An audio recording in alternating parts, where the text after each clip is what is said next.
Okay guys, तो देखो अभी करते हैं हम लोग क्वेश्चन नंबर 17। ये आपको मैंने करने के लिए दिया था, ठीक है। और आपने इसको ट्राई किया होगा, है ना। तो फटाफट से इसको अभी फेयर आउट कर लेते हैं, कम ऑन। तो क्या कह रहा है ये क्वेश्चन नंबर 17 में, pass journal entries for the following transaction. A, Muskan started business with cash, stock and building. चलो सर, सबसे पहले तो बनाते हैं format. Question number 17, in the books of मुस्कान,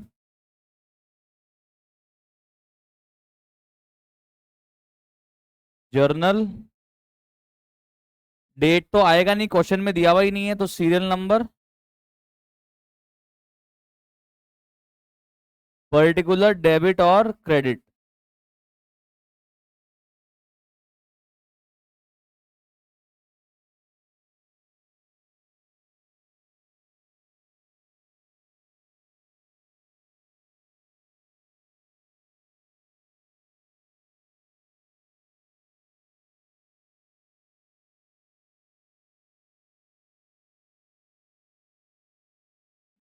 सबसे पहला ए पॉइंट, मुस्कान ने घर से क्या क्या लेकर आई सर? कैश लेकर आई, स्टॉक लेकर आई और बिल्डिंग लेकर आई। क्या एंट्री करेंगे? कैश अकाउंट डेबिट, असेट बढ़ रहा है। स्टॉक अकाउंट डेबिट बोलेंगे बेटा, इसको परचेज मत बोलना, हमने खुद ने नहीं खरीदा है, ओनर लेकर आया है, तो स्टॉक अकाउंट डेबिट। आगे बोलो come on. Building account debit to, सारा पैसा लेकर आइए ओनर कैपिटल के। कमॉन, कैश कितना है? 3 लाख, कैश हो गया 3 लाख। स्टॉक बताना कमॉन। और बिल्डिंग 25 लाख रुपीज की बिल्डिंग, इसकी कोई पर्सनल प्रॉपर्टी थी जो उसने बिजनेस के नाम पे कर दी, तो ये भी कैपिटल है। ओवरऑल कितना हो गया? 33 लाख, बीइंग कैपिटल इंट्रोड्यूस्ड। ये इसका हो गया नरेशन। चलते हैं आगे, चेक करते रहना सर ये एंट्री किस किस की सही है, बताओ ये एंट्री किस किसने सही की थी। Very good, nice. चलो let's come on to next point B, construction of power back room. Power back room बना रहे हैं अपन, तो सर ये किस टाइप का असेट है? सर ये अपना है नॉन करंट असेट में, फिक्स्ड असेट में, बिल्डिंग। अरे है तो बिल्डिंग ही बना रहे हैं, दीवारें बना रहे हैं, तो बिल्डिंग में तो आएगी वो, कम ऑन। तो सर इसको क्या एंट्री करोगे आप? Building account debit. किसके लिए? सर आप इसको है ना बिल्डिंग में पावर बैक रूम या पावर बैक बिल्डिंग भी बोल सकते हो। मतलब क्या होता है ना, 3 टाइप की अलग अलग बिल्डिंग होती है। एक होती है रेसिडेंशियल, एक होती है कमर्शियल, एक होती है टेम्पररी। तो इन तीनों टाइप के बिल्डिंग पे अलग अलग डेप्रीसिएशन लगता है, पर इतना डीप में आपके 11th क्लास में है नहीं, ये सब इनकम टैक्स में आता है, इंटरमीडिएट में बीकॉम करने के बाद आता है, तो अभी इतना पंचायती है नहीं। कुल मिला के अपन तो जितनी भी बिल्डिंग है उसको एक ही अकाउंट में डेबिट कर देंगे, ठीक है। तो building account debit to cash या बैंक। अपने पास पैसा किस में है? कैश ही तो है, बैंक तो है ही नहीं, तो कैश 1 लाख। लॉजिक क्या है? असेट बनाया, असेट बढ़ा, डेबिट कर दिया, और कैश वाला असेट कम हो गया, क्रेडिट कर दिया। Building account debit to cash 1 lakh, 1 lakh. यहां तक किसका सही है? ये भी entry, this entry is also correct. Very good, nice. Sir लिख सकते हो, पर बिल्डिंग की कैटेगरी में आएगा, इसलिए जैसे फॉर एग्जांपल मैंने टेबल ली, तो मैं टेबल अकाउंट थोड़ा डेबिट करूंगा, मैं तो फर्नीचर डेबिट करूंगा ना भाई। पोडियम थोड़ा डेबिट करूंगा, फर्नीचर डेबिट करूंगा। स्टूल डेबिट थोड़ा करूंगा, फर्नीचर डेबिट करूंगा। वैसे पावर बैक रूम की जगह बिल्डिंग डेबिट कर सकते हो, आप चाहो तो पावर बैक रूम भी कर सकते हो, स्कूल में करवा रहे तो कर लेना। बाकी होता क्या है कि उसकी कैटेगरी को ही डेबिट करते हैं हम लोग। आगे चेक करो सर, ये चेक करना ध्यान से। हेलो सर, ध्यान से। Paid insurance premium for stock 15,000। कितना प्रीमियम दिया अपन ने? 15,000 तो दिया स्टॉक का, और खुद की लाइफ का 7,000। सुनना ध्यान से, क्या होता है, 2 टाइप के इंश्योरेंस बिजनेस होते हैं। एक होता है लाइफ इंश्योरेंस, एक होता है जनरल इंश्योरेंस। एक होता है लाइफ इंश्योरेंस, एक होता है जनरल इंश्योरेंस। लाइफ इंश्योरेंस का मतलब होता है कि किसी भी इंसान की लाइफ पे आप इंश्योरेंस ले रहे हो। और जनरल में आता है चोरी चकारी का, बाहर से डूब गया, जल गया कोई अपना कोई भी चीज, तो उसके ऊपर इंश्योरेंस मिल जाता है, ठीक है, उसको बोलते हैं जनरल। जैसे मान लो अपने ये भी तुमने सुना होगा ना, ईरान और इसका यूएस का वॉर चल रहा था, ईरान यूएस और इसराइल का। तो वो स्टेट ऑफ हॉर्मूज बंद कर दिया था, सुना है क्या आपने? बहुत न्यूज में आ रहा था। तो वहां से क्या होता है, जहाज के थ्रू तेल वगैरह खूब आता है, जहाज के थ्रू। तो कई बार चोरी हो जाती है, जहाज डूब जाते हैं, तो इन सब का इंश्योरेंस करवाते हैं। आग लग जाती है, समझ रहे हो, तो इन सबका इंश्योरेंस करवाते हैं। तो ये आते हैं जनरल बिजनेस में। और एक होता है लाइफ का इंश्योरेंस, वो होता है लाइफ इंश्योरेंस। तो देखो अब सुनो यहाँ क्या कह रहा है, ये बोल रहा है दो टाइप के इंश्योरेंस लिए अपन ने। एक तो लिया ओनर की लाइफ पे, ओनर की लाइफ पर इंश्योरेंस लिया, और एक बिजनेस के स्टॉक का इंश्योरेंस लिया। आप मुझे बताओ इन दोनों इंश्योरेंस एक्सपेंस में से बिजनेस का एक्सपेंस कौन सा है? स्टॉक का इंश्योरेंस प्रीमियम बिजनेस का एक्सपेंस है, या ओनर की लाइफ का इंश्योरेंस प्रीमियम बिजनेस का एक्सपेंस है? स्टॉक का इंश्योरेंस प्रीमियम बिजनेस का एक्सपेंस है, बाकी ओनर की लाइफ का अगर अपन ने इंश्योरेंस लिया है तो वो तो ओनर का पर्सनल खर्चा है। तो बताओ एंट्री क्या होगी? जो स्टॉक पे मैंने इंश्योरेंस लिया वो तो मेरा एक्सपेंस है, तो इंश्योरेंस प्रीमियम अकाउंट में डेबिट हो जाएगा, एक्सपेंस अकाउंट में डेबिट हो जाएगा। अब आगे देखना, जो ओनर का इंश्योरेंस प्रीमियम जमा कराया वो मेरे बिजनेस का एक्सपेंस है क्या? नहीं, वो तो क्या है, come on, very good, drawing. तो क्या डेबिट करेंगे? ड्राइंग अकाउंट डेबिट करेंगे, क्योंकि क्या हो रही है, कैपिटल कम हो रही है ओनर की। अब वैसे तो बच्चों इंश्योरेंस प्रीमियम जो है वो हम लोग है ना बैंक के थ्रू पे करते हैं, पर क्योंकि हमारे क्वेश्चन में मेरे पास बैंक में बैलेंस ही नहीं है, देखो ना मेरे पास कहीं पे बैंक अकाउंट है क्या, तो मैं बैंक से पे कैसे करूं? तो फिर किस में पे करना पड़ रहा है? कैश में। समझ तो आया कि क्या कह रहा हूं? जनरली इंश्योरेंस प्रीमियम हम लोग पे करते हैं बैंक के थ्रू, पर क्योंकि इस क्वेश्चन मेरे पास में बैंक नहीं, इसलिए मैं कैश लिख रहा हूं। समझ में आ रहा है ना? आगे चलो।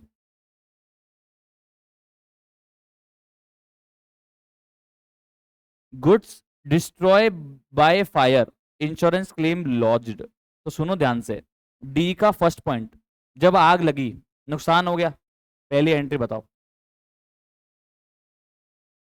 Loss of stock by fire account debit to purchases, ये तो हो गया आग लगने के नुकसान की एंट्री। करो एंट्री।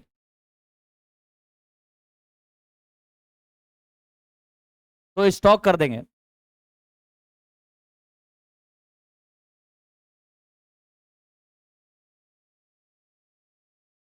वैसे यहाँ पे क्या आता है, परचेज आता है, पर क्योंकि मेरे क्वेश्चन के अंदर यहाँ परचेज है नहीं, इसलिए मैंने यहाँ स्टॉक लिख दिया। समझ में आ रहा है? अब आपको स्कूल में पूछ लेना, पर मैं यहाँ पे है ना स्लैश करके परचेज भी लिख देता हूं ताकि आपको चीज समझ में आ जाए। स्टॉक मैंने क्यों क्रेडिट किया, क्योंकि मैंने स्टॉक को ही डेबिट कर रखा था, तो मेरा स्टॉक ही कम हुआ, इसलिए मैंने loss of stock account debit to stock कर दिया। ये बताओ समझ में आया या नहीं आया? ये बात समझ में आई कि नहीं आई? थोड़ी सी अजीब सी बात है, इसको बोलते हैं इम्प्रोवाइज करना क्वेश्चन के हिसाब से, तो इम्प्रोवाइज कर दिया अपन ने। पर जनरली क्या होती है entry, loss of stock account debit to purchase ही होती है। वो तो यहाँ पे मैंने स्टॉक करा क्योंकि मेरे क्वेश्चन में परचेज अकाउंट डेबिट में था नहीं। ठीक है। अच्छा सुनो, वैसे तो नहीं होना चाहिए, पर क्या पता आपकी स्कूल में फर्स्ट एंट्री में स्टॉक की जगह क्या लिखवा दें। अगर फर्स्ट एंट्री में स्टॉक की जगह परचेज लिखवा देंगे ना, तो फिर यहाँ पे आप बेचक क्या यूज कर लेना, परचेज। पर वैसे परचेज यहाँ पे अकाउंट यूज होना नहीं चाहिए, क्योंकि परचेज नहीं करी है अपन ने, वो तो ओनर लेकर आया है अपने घर से स्टॉक, इसलिए इसको स्टॉक में डेबिट करना पड़ेगा। ठीक है, पर ठीक है स्कूल में करा है वैसे आप कर लेना, तो मैं यहाँ पे भी स्लैश करके परचेजेस लिख देता हूं। पर फर्स्ट प्रायोरिटी कौन सी है, स्टॉक, और सेकंड परचेज। समझ में आया आपको क्या कह रहा हूं मैं आपको बात में? तो स्कूल में परचेज लिखवा सकते हैं वो लोग, तो इसलिए दोनों मैंने आपको बता दिए। तो यहाँ पे भी स्टॉक और फिर सेकंड परचेज, क्लियर है ना? यहाँ पे भी आप स्लैश करके प्लीज लिख लो, फिर आपको बाद में लगेगा यार स्कूल में परचेज लिखवा दिया सर ने, स्टॉक लिखवाया था। कम ऑन कितना हो रहा है बताओ? 80,000, ठीक है भाई साहब।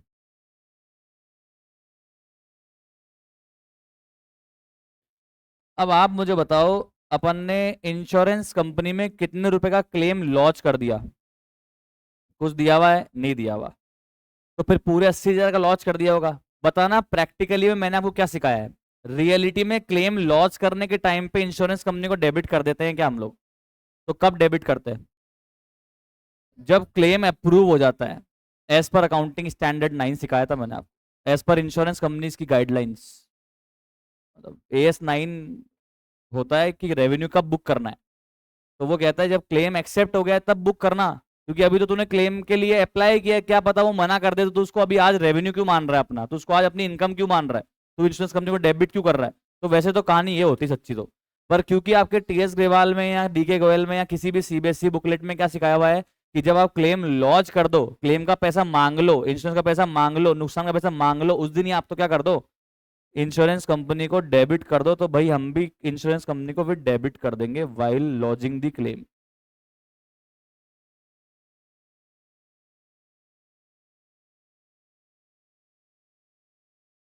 और टू क्या किसको क्रेडिट कर देंगे, लॉस ऑफ स्टॉक को क्रेडिट कर देंगे।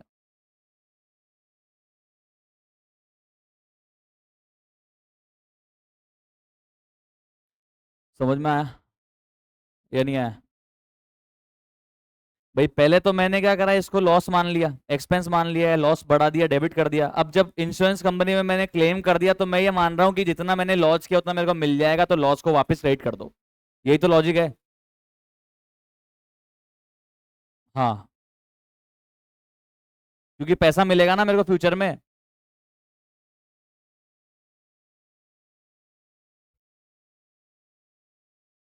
अपन ने डिस्कस कर रखा है हर एक पॉइंट डिटेल में, डीप डाउन, ठीक है। चलते हैं आगे। आगे बताओ। कमीशन मिला 25,000, उसमें से एडवांस भी है 20%। मैं क्या कह रहा हूँ, मिलने के टाइम पे एडवांस मिला या पहले का मिला या अभी का मिला, उससे कोई पंचायत नहीं है। बताओ इनकम मिलने के टाइम पे क्या एंट्री होती है, इनकम मिली क्या एंट्री होती है, cash account debit to income. और यहाँ पे कौन सी इनकम है, कमीशन रिसीव्ड नहीं लिखवाऊंगा भाई मैं।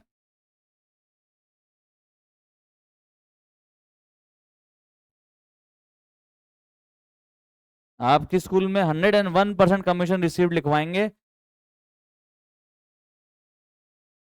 मैंने कल भी आपको प्रूव किया था, फिर प्रूव करता हूं। आप सैलरीज पेड अकाउंट डेबिट करते हो क्या, आप रेंट पेड अकाउंट डेबिट करते हो क्या, तो इनकम रिसीव्ड को थोड़ा ना क्रेडिट करोगे यार, क्रेडिट तो इनकम अकाउंट ही करोगे। इसलिए रिसीव्ड नहीं लिखा भाई मैंने। समझ में आ गई आपको बात, लॉजिक मैंने कल भी दिए थे आपको, ठीक है। आगे बताओ, अब सुनो। At year end, year end पे बताओ क्या होगा, ईयर एंड पे क्या होगा। इस कमीशन इनकम में से जितनी मैंने कमा ली है वो तो कहां पे ट्रांसफर कर दी जाएगी, पी एंड एल में। और जो मेरे को एडवांस में मिली है वो मेरी इनकम तो है नहीं, तो उसको मैं पी एंड एल में तो ट्रांसफर कर नहीं सकता। तो वो मेरी अगर इनकम नहीं और पैसा मिल गया तो क्या है, इनकम नहीं है, पैसा पर मिल गया है, पर मैंने कमाया नहीं है, पर पैसा मिल गया, तो वो है क्या, लाइबिलिटी है। क्या कम ऑन, लाइबिलिटी है। तो बताओ ईयर एंड पे क्या एंट्री होगी, कमीशन इनकम या commission account debit, whatever you want to write. To, हाँ बताओ कितना चल जाएगा पी एंड एल में, और कितना आ जाएगा कमीशन रिसीव्ड इन एडवांस में। अनअर्न कमीशन भी लिख सकते हो सर आप। सर आप हर चीज के दो ऑप्शन क्यों देते हो, किताब भी दो दे रही है, मैं नहीं दे रहा। किताब में लिखा हुआ है कि इसको कमीशन रिसीव्ड इन एडवांस भी बोलते हैं और अनअर्न कमीशन भी बोलते हैं। तो बताओ भाई, कमीशन इनकम कितनी क्रेडिट हुई थी, 25,000, तो डेबिट भी कितना होगा, 25। इसमें से आप बताना एडवांस कितना है, कितना परसेंट है बोलो, परसेंट कितना है, 20%। तो ये 5,000 तो एडवांस हो गया। 25,000 मिले, उसमें से 5,000 एडवांस में मिले, तो कितने ऐसे मिले जो मैंने कमा भी लिए, 20,000। समझ में आया, नहीं आया। तो कहाँ चले जाएंगे, पेंडल में चले जाएंगे। अपन ने डिस्कस किया था ये कॉन्सेप्ट, इनकम जब भी मिलती है, चाहे एडवांस में मिलती है, चाहे पिछले साल की बाकी बची हुई इनकम मिलती है, हम तो एक बार के लिए cash account debit to income कर लेते हैं भाई साहब। फिर उसके बाद में ईयर एंड पे चेक करते हैं कि जो इनकम मुझे रिसीव हुई है उसमें से मैंने मैंने करंट ईयर में कितनी कमाई है, करंट ईयर में जो भी मैंने इनकम कमाई है वो कहाँ चली जाती है, पी एंड एल में। और जो मैंने नहीं कमाई और मुझे मिल गई है पर वो मेरी इनकम तो है नहीं, तो वो मेरी क्या बन जाती है, कम ऑन, लाइबिलिटी। क्या बोलते हैं उसको, कमीशन रिसीव्ड इन एडवांस या फिर अनअर्न्ड कमीशन या इनकम। समझ में आ गया बातचीत, पक्का श्योर। सर इनकम को ट्रांसफर करेंगे तो पी एंड एल क्रेडिट होगा, कैसे, income account debit to P and L. और एक्सपेंस को ट्रांसफर करेंगे तो एंट्री होगी P and L account debit to expense. साल भर एक्सपेंस डेबिट होता है, तो ईयर एंड पे क्या करना पड़ेगा, ट्रांसफर करने के लिए क्रेडिट करना पड़ेगा। तो ट्रांसफर एंट्री क्या बन जाएगी, एक्सपेंस की, P&L account debit to expense. साल भर इनकम क्रेडिट होता है, ईयर एंड पे ट्रांसफर करने के टाइम पे इनकम क्या हो जाएगी, डेबिट हो जाएगी, तो income account debit to P&L बन जाएगा। समझ में आया। P&L भी एक अकाउंट है, उसके दोनों साइड है, डेबिट साइड भी है और उसका क्रेडिट साइड भी है, तो दोनों साइड उसके आइटम आएंगे। डेबिट साइड तो उसके आएंगे एक्सपेंस, और क्रेडिट साइड उसके आएंगी इनकम्स। ठीक है, चलें आगे। ओके, ये वाली एंट्री किसकी सही है, ईमानदारी से बताना। ई पॉइंट की एंट्री किस किस की सही है, किसने दो एंट्री की थी। तो आपने सिर्फ वो एडवांस वाली एंट्री कर दी थी क्या, यही सेम करा था, सेम। हाँ अनर्न लिखा था, बाकी करा यही था ना, पक्का, श्योर, नाइस। अपन ने क्या कर दिया था हर्षिता जी, आपने क्या एंट्री कर दी थी, बस पैसा मिलने की एंट्री करी है, वो एडवांस वाला सेट ऑफ नहीं करा। ये करना पड़ेगा, नंबर काट लेगा आपके स्कूल में, क्योंकि वो पूछी आपसे एडवांस रहा है। हालांकि ये भी चल जाएगा जो तुमने किया है, commission account debit to commission advance, सिर्फ 5-5 हज़ार वाली भी चल जाएगी, पर मैंने पूरी करके बता दी कि भाई जो कमा ली है वो कहाँ चल जाएगी, P&L में, जो नहीं कमाई वो कहाँ चल जाएगी, कमॉन, लाइबिलिटी अकाउंट में। समझ में आ रहा है क्या, रोहित ध्यान देना समझने में भाई, कॉन्सेप्ट में ध्यान दे, आदित्य ध्यान देना भाई। चलें भी आगे। F, insurance company paid 80% in full and final settlement. अच्छा पॉइंट है, ध्यान से देखना, बहुत ध्यान से देखना प्लीज। अपन ने बताओ अपने नुकसान कितना लगा था, सारे बच्चे इन्वॉल्व होंगे तो मजा आएगा। नुकसान कितना लगा था, आवाज नहीं आ रही, कितना लगा था, 80,000, 80,000 रुपीज का मुझे लॉस लगा था, ठीक है। तो मैंने कितने रुपए का क्लेम कर दिया था, पूरा 80,000। मैंने पूरे 80,000 इंश्योरेंस कंपनी से मांग लिए थे, मैंने 80,000 से इंश्योरेंस कंपनी को डेबिट कर दिया था। मुझे उम्मीद थी कि मुझे पूरा 80,000 में मिल जाएगा। पॉइंट एफ में बोल रहा है कि इंश्योरेंस कंपनी ने मुझे कितना पैसा दिया, पूरे 80,000 दिए या 80,000 का 80% दिया, 80,000 का 80%, जो कितना होता है 8 × 8, 64,000 अगले ने मेरे को दे दिए। इसका मतलब मुझे कितना पैसा नहीं मिला, 16,000 नहीं मिला। तो अब मेरा फाइनली लॉस कितना बच गया, 16,000, क्योंकि 80,000 के लॉस में से 64 तो रिकवर हो गया, 16,000 का भी लॉस बच गया। देखना क्या एंट्री होगी, ढंग से देखना प्लीज। इंश्योरेंस कंपनी से पैसा मिला, मान लेते हैं कैश में मिला होगा, क्योंकि बैंक अकाउंट तो है ही नहीं, कैश अकाउंट डेबिट। अब सुनो ध्यान से देखना, देखना स्क्रीन में देखना। इंश्योरेंस कंपनी डेबिट कितना किया था आप लोगों ने, कितना किया था डेबिट, कितना करोगे क्रेडिट, पूरा 80,000, क्योंकि सेटलमेंट हो गया, हिसाब किताब पूरा हो गया, तो उसके बाद तो मेरे से कोई पैसे मांग नहीं पाएंगे। तो इंश्योरेंस कंपनी मुझे पूरा क्रेडिट करना पड़ेगा।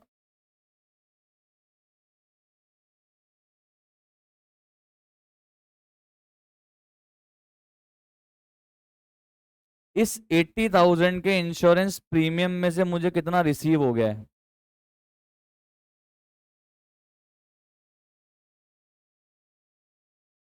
मुझे उम्मीद थी 80,000 मिल जाएंगे, पर मिला 64, तो कितने रुपए का मेरा अभी भी लॉस है। ये 16,000 किस में डेबिट होंगे, वापस से लॉस ऑफ स्टॉक को डेबिट कर दो।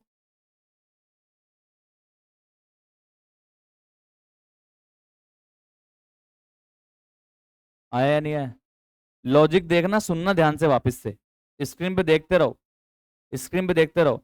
जिस दिन आग लगी थी मुझे पता लग गया मेरे 80,000 का लॉस हो गया, तो मैंने लॉस को डेबिट कर दिया 80,000, परचेज या स्टॉक को क्रेडिट कर दिया 80,000। फिर इंश्योरेंस कंपनी से मैंने 80,000 मांग लिए, तो मुझे लगा यार 80,000 मुझे मिल जाएंगे, तो मैंने पूरा का पूरा जो लॉस ऊपर मैंने बुक किया था, वो मैंने आज उल्टा करके क्रेडिट करके खत्म कर लिया। भाई मुझे लग रहा है तू मेरे को 80,000 दे ही देगा, तो मेरा नुकसान हुआ ही नहीं। पर फिर पता लगा तुमने मेरे को 80 में से कितने दिए, 64 दिए, इसका मतलब मेरा एक्चुअल लॉस कितना हुआ, 16,000, तो वापस से लॉस में डेबिट कर दिया। पर सर हम लॉस को पहले डेबिट तो कर चुके थे ना, अरे भाई पहले डेबिट करके वापस क्या कर चुके थे, क्रेडिट, प्लस 80,000 करके -80 कर चुके थे, तो पहले क्या रहा, लॉस रिकॉर्डेड रहा ही नहीं, जीरो रहा लॉस। तो फिर आज पता लगा यार 80 में से मुझे 64 मिल रहे थे, इसलिए मैंने वापस से 16,000 के लॉस को रिकॉर्ड कर दिया। आया या नहीं आया, आया नव्या, नहीं आया, पक्का श्योर, क्लियर, क्लियर है ना भाई, पक्का श्योर। तुम आए हो, तुम्हारे साथ वाली नहीं आई, तुम्हारे साथ में कौन रहती है और, अच्छा डिम्बर आगे बैठी है, ओके। हाँ चलो। G point, salary paid 48,000 due 20,000। Come on check करना, बताना जरा मैंने सैलरी कितना पे किया। तो सैलरी पेड की एंट्री बोलो, सैलरी पेड की एंट्री बोलो। सैलरी अकाउंट डेबिट टू,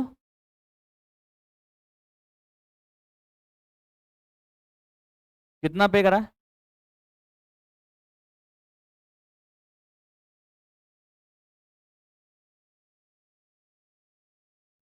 अब ये बताओ ऐसी कितनी सैलरी है जिसका मैंने फायदा ले लिया पर पे नहीं करा।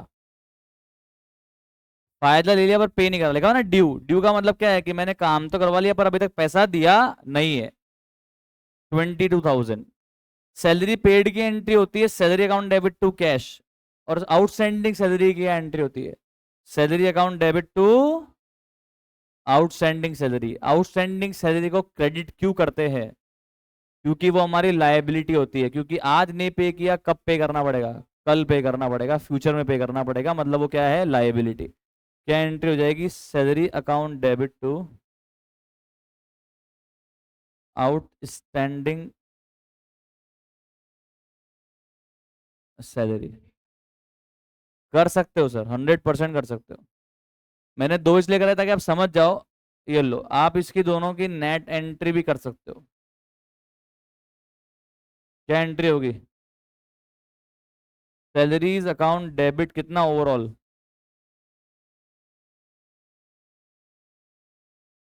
भाई 70,000 की सैलरी का फायदा लिया, उसमें से मैंने पे कितना कर दिया? 48। और कितना पे नहीं करा?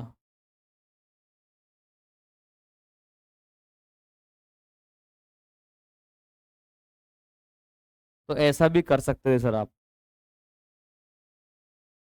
लिख लो ये नेट एंट्री लिख लो, फास्ट एवरीबॉडी।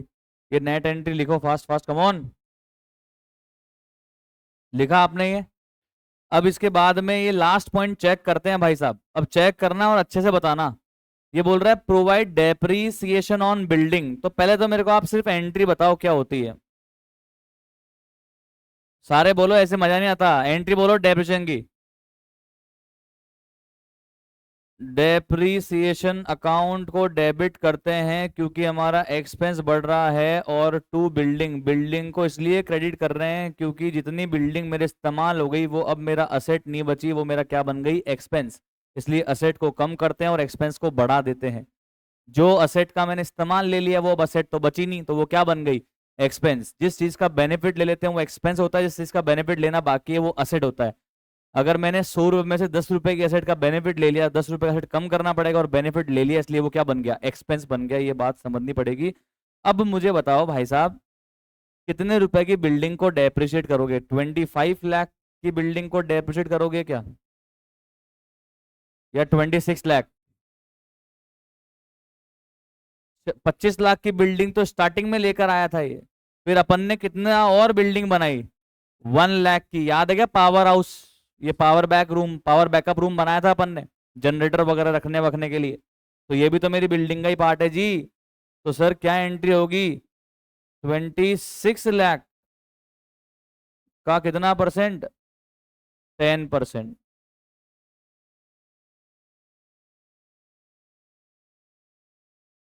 समझ में आ गई बातचीत? फटाफट से लिखो। किसकी ये लास्ट वाली एंट्री सही है? अमाउंट के साथ, अमाउंट के साथ। Nice, very good, very good. Power bank को छोड़ दिया होगा ना तुमने, पावर बैकअप रूम को छोड़ दिया होगा तुमने। पावर बैकअप रूम की एंट्री क्या की थी? इसलिए तुम लास्ट में भूल गए कि वो बिल्डिंग थी। इसलिए मैं कह रहा था कैटेगरी एक ही रखो। समझ में आया?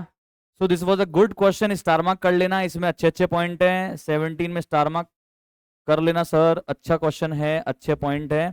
तो ये था आपका क्वेश्चन नंबर 17। सबको समझ में आया? कोई डाउट तो बताओ। क्लियर? श्योर? पैक कर दूं इसको? ओके सर, ये पैक।